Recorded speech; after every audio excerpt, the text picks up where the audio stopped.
Had to clean up another piece of Tupelo. Mini baits will be made of this. All the Tupelo wood I get, it comes rough and raw.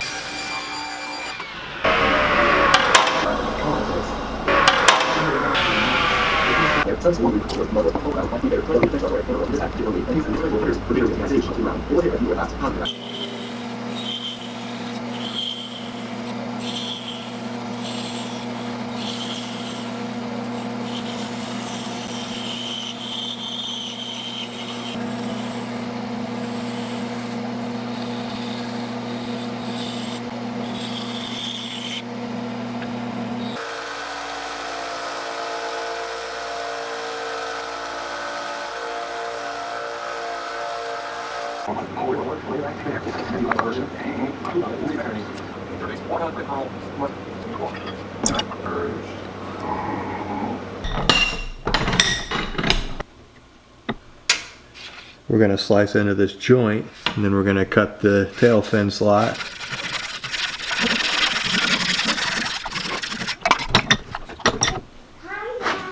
Hey, what'd you guys get? We got the wild book. Oh, a new book? And its name is Lies.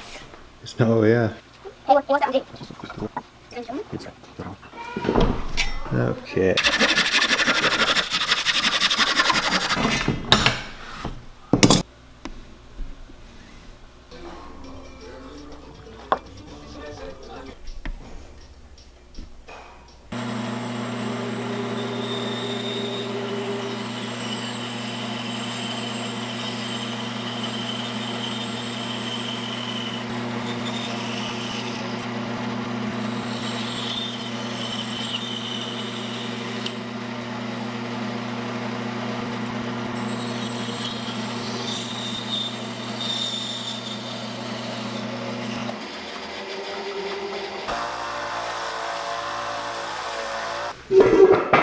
What you're looking at right there, we need to make wedge shape. I think I have a theory behind this. When baits are more triangular shaped and more narrow at the belly and wider at the top, as you're pulling it through the water, that belly wants to cut and it ends up doing more roll than staying stable up and down, especially if there's a joint. This has been my experience. This isn't like some sort of peer-reviewed data written down on paper. So it's got a standard glide bait straight down the middle. Once the fin's off the back, that's going to be a joint that's right in the middle. Wedge nosed. I'm going to kind of continue the wedge down the front of the bait too. Just like a subsurface. I want this thing running like an inch below the water. So it's pretty much a top water, and it's rolling and flashing and struggling up there as much as possible. Just a largemouth with issues. I forgot something. You know what? The tail fin slot.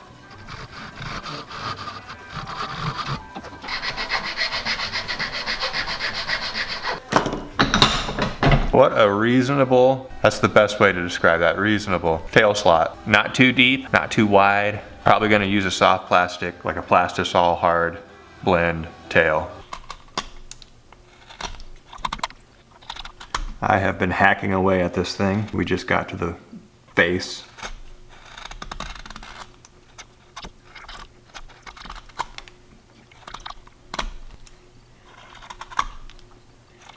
Hopefully there's a substantial difference in the action of this bait compared to just a normal two-piece shallow running glider. If there isn't, oh well, at least we know.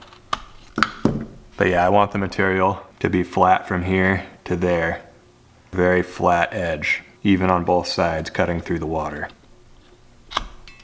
Maybe it'll just be the new thing in the swim bait community. The old wedge nose glider. Just an absolute must-have in your arsenal of usually overpriced baits.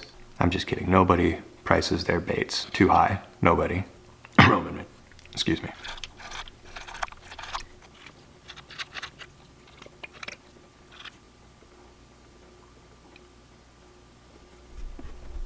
Let's smooth it off. I just changed the title of the video.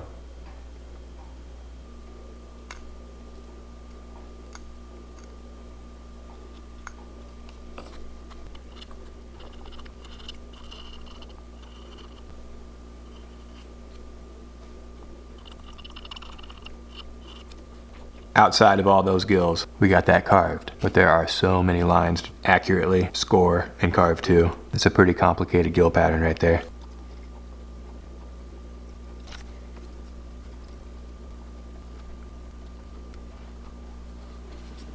One line at a time.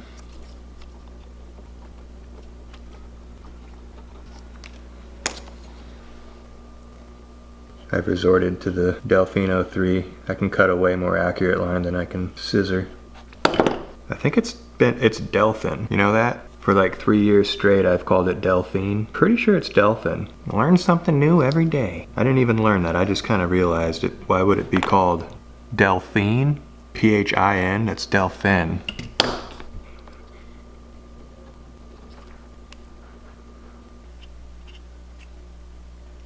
Deep cut on the edge right there. Gives the carving a lot of depth when you really send the blade in on edges like that.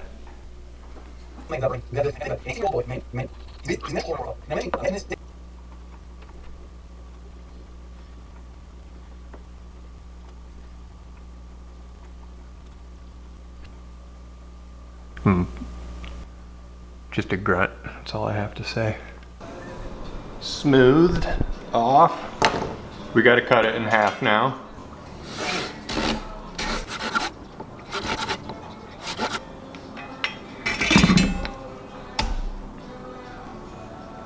Perfectly even joint right there. Sharp edges be gone. It's not good for the clear coat. Creates a weak point. We still have the tail fin to cut out and slice every little wood fiber off of. This piece of wood is just a bit on the thick side. That's how I like it. Makes the fit into the slot preferable. Let's just say that.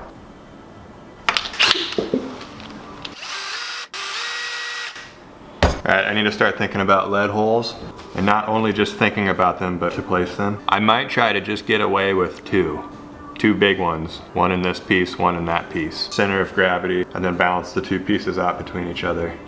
Just minimal lead placement, but still perfectly balanced to sit just an inch below the water. Run just an inch. It probably will be a very heavy floater. Like the slowest possible sink you could possibly imagine. That's what I want to go for. 1 nanometer per year. That's the sink rate we're gonna go for. So I just poked a spot on the bait. It's probably good for the lead. You watch, it'll work. This will be fine. Poked another spot on the other piece. That's probably fine. You can actually get away with a lot of guesstimization if your bait's got a nice belly to it. Because, you know, like right there is a low point on the bait. So wherever you're putting it, it's gonna pull down on the belly. It's on a low point.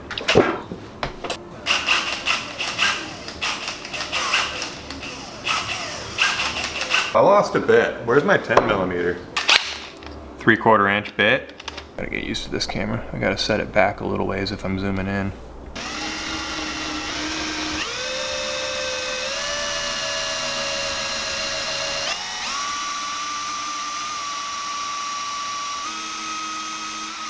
It's drilling into my hand again. You are watching the Marling Baits channel. This is what we do.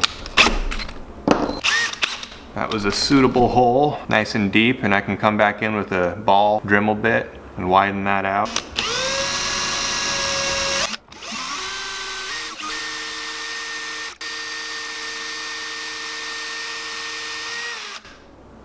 That's a lot of lead. I might need to go pick up lead somewhere because I'm running low. I like birdshot to use in my lead pot. If I pick up sinkers from the store, they put off a bit of a smell when you first melt them down. It doesn't look like a lot of lead's going in this bait, but those are deep holes. And sending the lead pretty deep to where it's getting towards the top of the bait promotes a bit of tippiness, which I think with the wedge nose and the shape of this front, it's gonna promote the roll. And we're trying to promote the roll.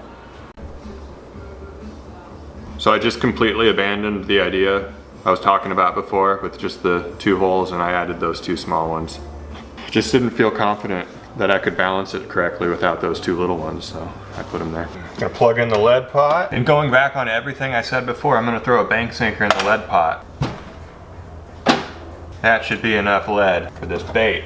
2.5 ounce. It's nice enough out I can open the doors, because those things stink.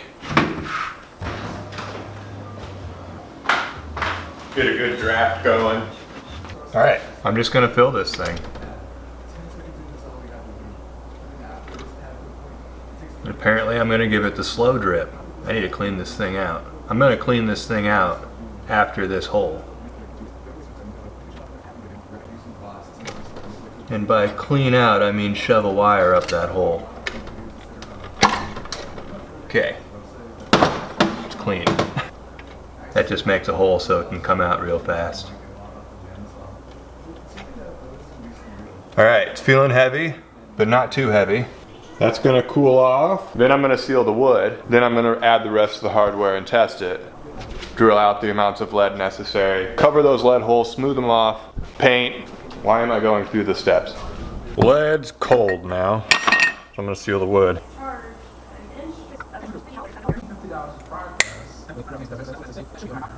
Whew, I was able to dip that.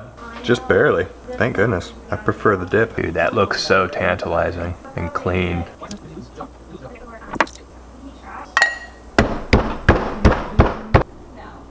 He doesn't have any credit cards, no debts. Okay, that's a lie. He has a car lease. You are getting hit 2, 3, 4 times as hard by you having access to these unlimited.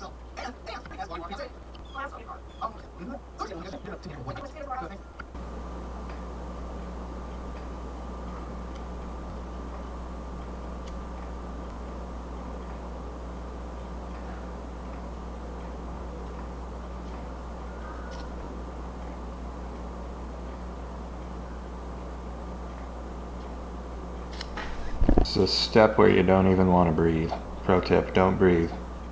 Daddy, do you know where my other tarantula is? It's probably there. Daddy? Yeah? Daddy, I'm sorry, Dad, she's not listening. It's okay, I'll put her shoes on.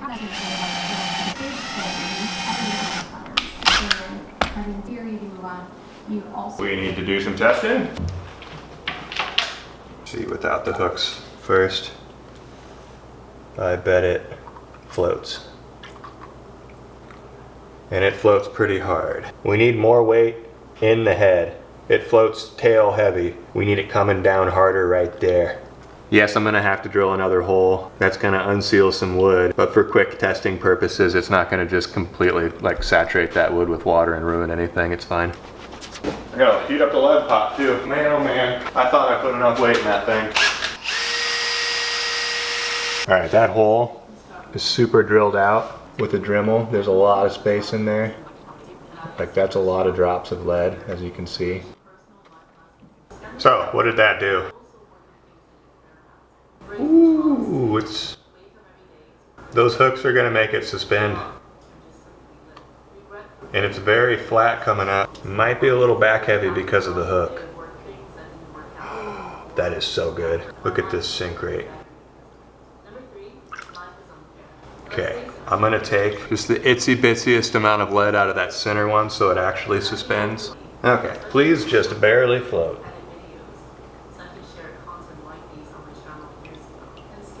It does, okay. That is so good. Look at it, just stays down there. I can just put it where I want it and it's coming up super slow.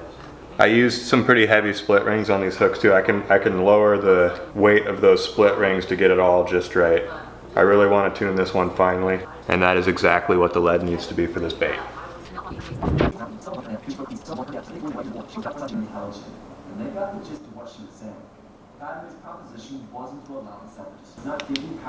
Gotta build this up in layers and set the UV resin as you go. This is UV resin mixed with some microspheres, glass micro balloons.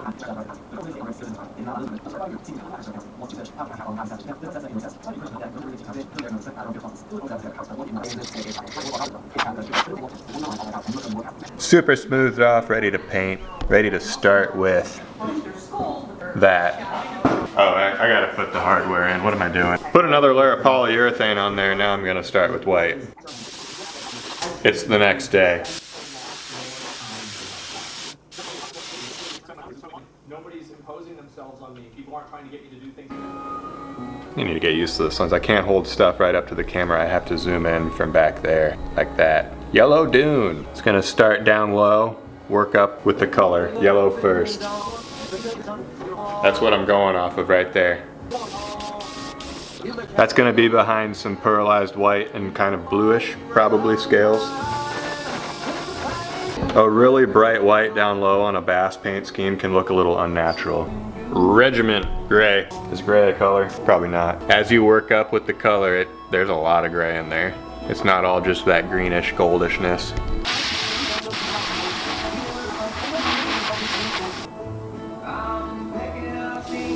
In the gills, where I'm actually putting a lot of color, the gray goes down first. It's gonna be pearlized color and stuff that pops against a darker color. Next is chartreuse, not straight green. Never go straight green right away. Build it up and only put the straightest of colors in like select little spots if you're going for natural. What a tip right there. You didn't even have to pay for my course. Incredible tip. Just slowly go into green. I built it up more in some certain spots for detailage. You know, that wasn't neon chartreuse or yellow chartreuse, that was the greener version. We're headed there. I should show you in comparison to the back piece. See? Gremlin green. This is a muted green. Not straight green still.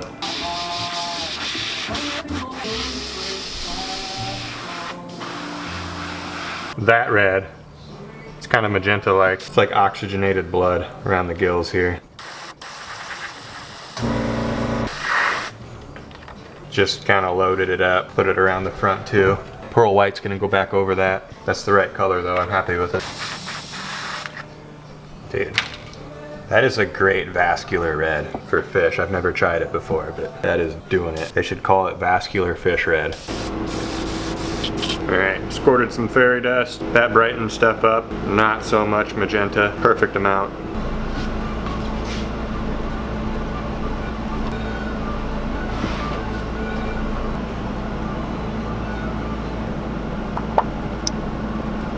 Alright, this is called plate mail. It's just a bit darker than a normal silver. I'm gonna stay low with it towards the belly. Oh, I need to cover up the gills too. So, I'm not gonna flip them. This mesh is pretty flimsy and it's gonna smear. I'm just gonna keep my paints in order and remember what I did from side to side. Starting at the bottom, working my way up. A little bit of shining silver. I cover the gills. Let's not forget that. Some bright gold. And oh my goodness, I didn't know if I was going to do this or not, but we're going to put a black lateral line through the mesh, starting off the point of the gill plate there.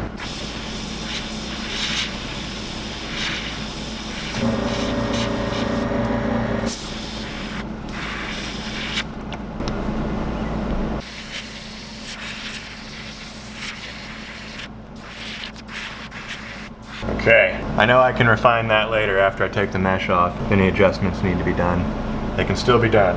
I think that looks pretty good though. I'm gonna do the other side and give you a scale reveal.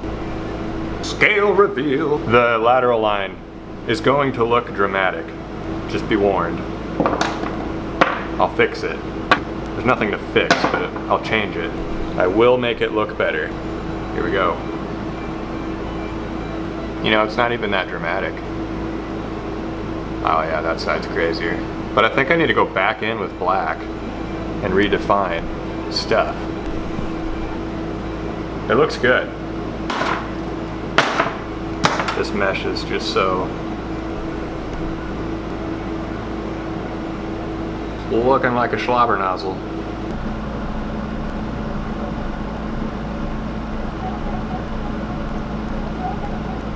This detail smoke black going over the black scales and onto the gills. We are putting some fine detail on this bait now. The black scales are like the fade out of the lateral line.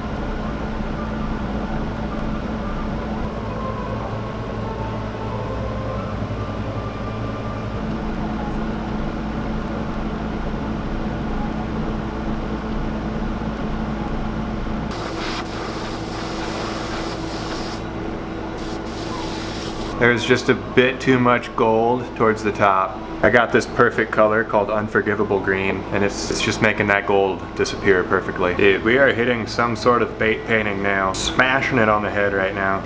That looks pretty good. Decided this one probably deserves a signature. I literally remember when I used to write 2014. Or just -14. Those are my earliest ones. Now it's 24. I've always just written Marling and then the year, and you can't even tell that that says Marling. But that's my signature. It's time to choose an eye. Woohoo! That was a crazy paint job. 1/2" eye. I want to do a dead meat custom because the glass eyes add weight to things like this, and I didn't really compensate for that. The glass can add a lot of weight. Glass is heavy, so I'll just be hunting for perfection over here. Reddish, orangish, yellowish. I found what I want, and it's actually an old eye. These are all newer designs, but this is going to be perfect. Extreme power medium thick super glue. Yeah, that's a good consistency for applying eyes to lures, medium thick. It is a 1 millimeter too small eye for that socket, but it makes it just look a little bit further sunk in, and therefore really, really nice. You know, you can't tell if that's orange, gold, and it kind of goes to red once in a while. And the anesthetic reaches hot and subtle through your being. If you have to be a sharp punch, it's a test audience with nerve. So it's not. I think this one is not just time. I'll just push it listen. It's not just listen. With that network, I have a vision for that. Actually, that's one of the stuff from Kosovo. It was a little bit like, or I'm just remember. See, so certain things, why each person knows what's going to work is not the time when you teach for, or all the time those times time. But it's one of those like different energy, probably prison work. Antagonist who has left our home to go learn and embark upon a quest to hunt beasts. You're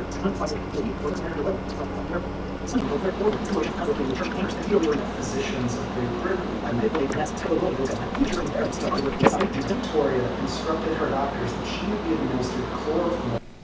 Unassembled bait right there, but we got the tail mold right there. It's time to see if any of the cure was inhibited. That's an issue that you face with platinum-based silicones, unfortunately. I just bust these cups apart to get the mold out. I used UV resin to glue it to the bottom of that cup, and I see some inhibited silicone cure right there on the UV stuff. Good thing it's not covered in UV, it's covered in lacquer. The tail fin master piece is covered in lacquer. Just standard Rust-Oleum rattle can lacquer, I read somewhere, should not inhibit the cure. There is no just like waiting longer or anything. It'll just never cure. I cut a wavy line first into the side of the mold. That way, when it meshes back up, it kind of corrects itself. Then I slowly work down. It looks like it cured. Super glue inhibits the cure as well. I figured that out. So much trial and error. There's not a lot of certain information online. Okay. There's no uncured silicone in there. I think it worked. Thank goodness, because I really liked this tail. I can use this from now on. I found something that works. But before I would use polyurethanes, enamel sprays, even some acrylics didn't work, but just straight up lacquer out of a rattle can works. Michael from 8-Bit Bait, he just sent me this silicone non-slip pad right here that I can do my soft plastic stuff on. I'm kind of stoked about that. I've always wanted something nice and big like that. YouTube channel bait chucking. I'm gonna do, I think, just a straight gold smoke pearl tail. Let me mix it up quick, and a little cup.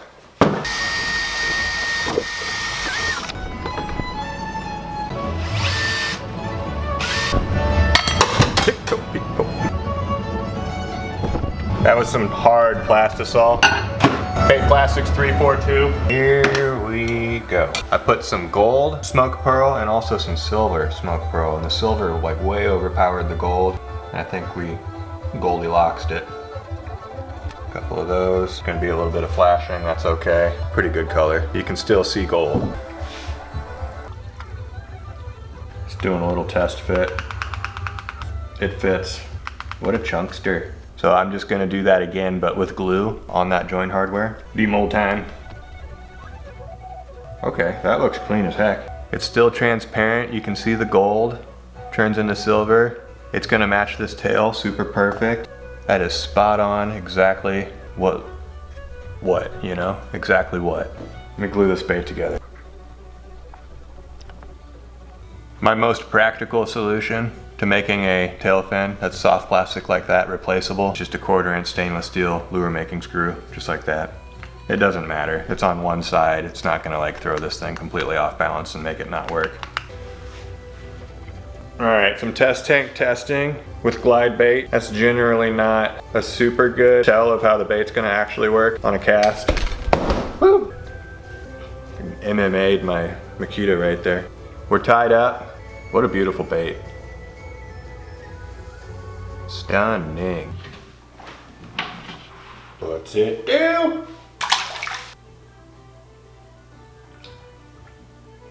Ooh, it wants to do stuff. It really wants to. Ooh, it's the belly roll that gets it going. The theory's being proven correct. Holy smokes, it wants to do stuff. This is a slithery little Margaret right here. Some good crazy kickage. Absolute masterpiece right here. I'm so happy with how that looks. And I'm super happy with how it works now. Oh my goodness. I want to go fishing.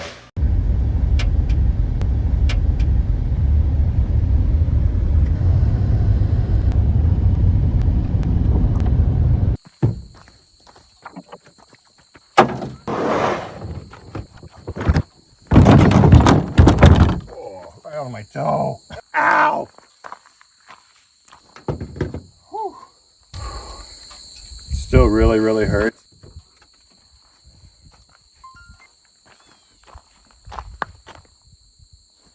This is horrible. I don't know why I don't have a spare in the truck at all times. But I just drove like an hour out here and I don't have an SD card in this camera. This is terrible. This is so awful. Oh my goodness. So I just checked. I don't have a spare in the truck. I knew I didn't, but I checked anyway. This is just gonna be pull out the phone if I get a fish on and try to finagle it in. All I got's my phone. Here we go. For some reason, I brought the heavy kayak today too, and boy is it heavy.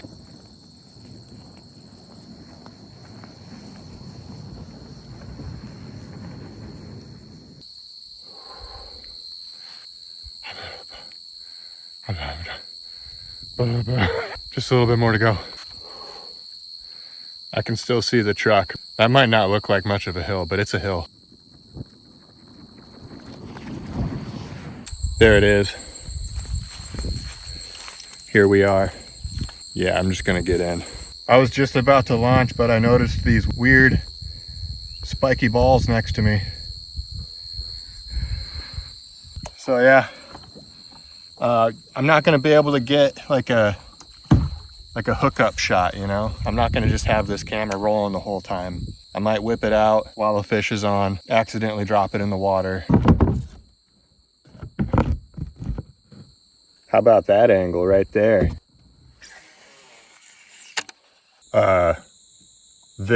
You think I caught that with the big bass swim bait? No, I didn't. It was on a 4.1. I fished with the big wedge head for quite a while. I just wanted to catch a fish and I did, like immediately, as soon as I switched to the 4.1. It's gonna be a bit of a grind, kind of accepting the reality that I might not get one here. I might go to the lake next. Probably will go to the lake next in my kayak if it's not windy tomorrow. That was another one next cast. Just like set it in the water right over there and it just... Blah, blah, blah.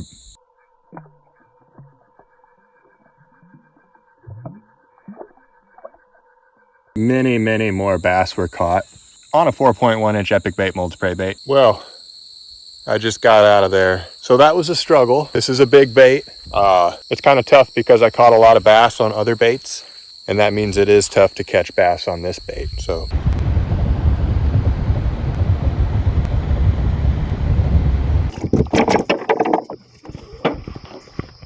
I hear fish.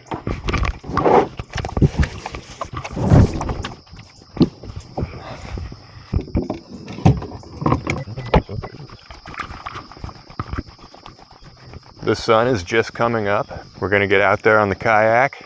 I'm at a big lake. Had a musky hook this year at this lake. Feeling pretty good about this. Let's confirm my feelings. I got a backup rod with a 3-inch prey bait, just in case so.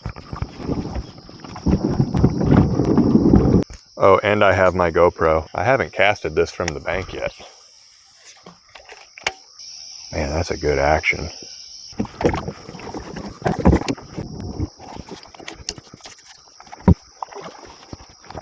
That's a pretty small net if I hook a 40-inch muskie. We'll just have to deal with it.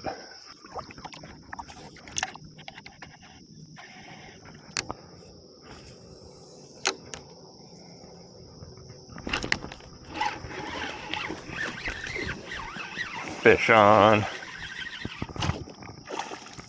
Oh, he popped right off. I did have to drag him through quite a bit. That was on a 5.6-inch whip wad. I switched it up for just a second. This bait's just not catching fish right now. The big one. Let's see if I get another one.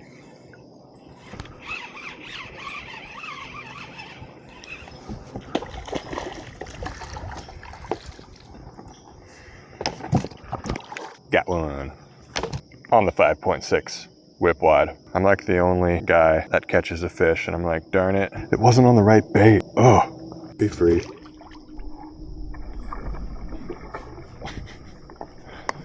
Oh, be free.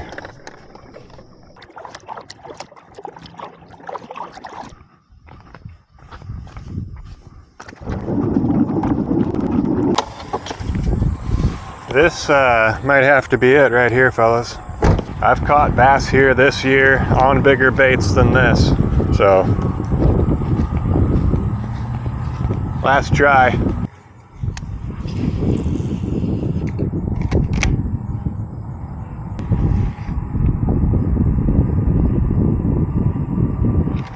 Oh shoot, it had a hit. Thought that was it right there.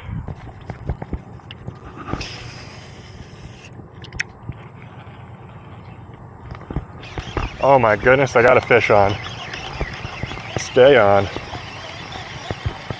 It's a dink, but it went for it. It's official. Wow, that took so long. Bass are absolute cannibals. Dude, that's like your little brother. What are you doing? Be free.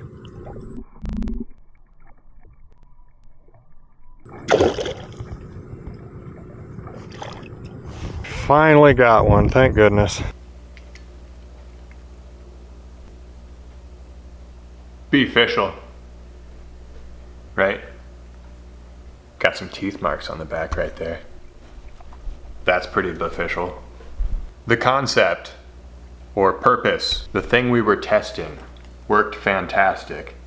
The entire time fishing it, I could tell that wedge-shaped face was cutting the water and getting the bait to shake out of position, which gave it a ton of fast swim. This does not help with long glides. This gets it going faster. Short glides, more swim. If it was springtime, like right when the bite turns on, I would have just went to the ditch and caught like 100 smallmouth, 100 pike, 400 bass, you know. And then it would have been omega official, but we're gonna settle for be official because the concept is so legit. Like, there are times I wouldn't want the long glide and this would be preferable over it. And that's like a brilliant way to achieve that. Be official. Thanks for watching. On to the next bait. Gets it going. This is so awful. Rough. It put off a bit of a smell. Ooh, it's rubbing it. Ow! That's how I like it.